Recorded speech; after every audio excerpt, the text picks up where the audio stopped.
Қайырлы күн баршаңызға. Хрустящий вафли пісіреміз. Ең алдымен каналыма тіркеліп ал.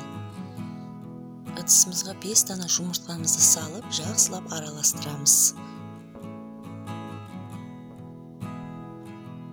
Үстінен 200 грамм қантымызды салып, қантымыз ерігенше араластырамыз.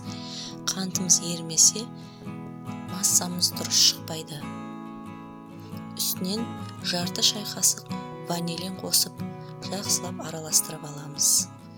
260 грамм ұнымызды 3 бөлікке бөліп араластырамыз. Массамыз түйіршік болып қалмайды.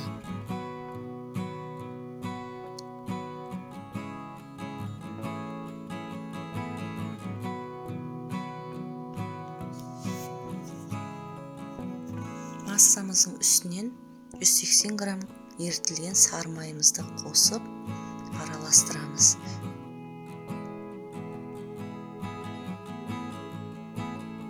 Және де соңғы бөлік ұнымызды салып, массамыз бір келкі болғанша араластырамыз.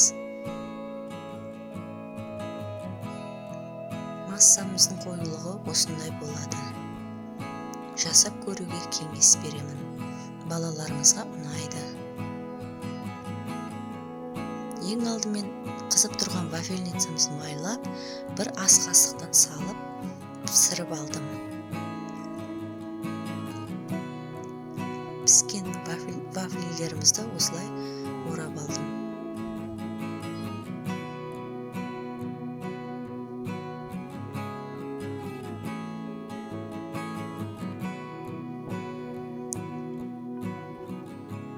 Вафлилеріміз бірнеше секундта піседі.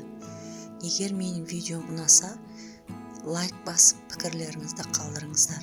Менің каналымның дамуына үлестеріңізді қоса кетіңіздер.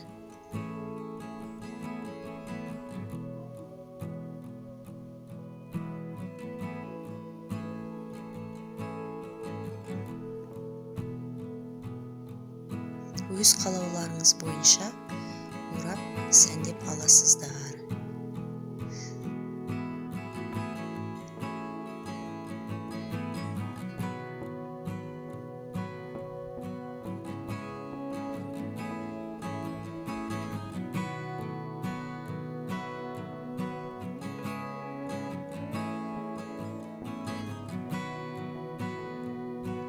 Достар, мен сіздермен қоштаспаймын. Келесі видеода кездескенше.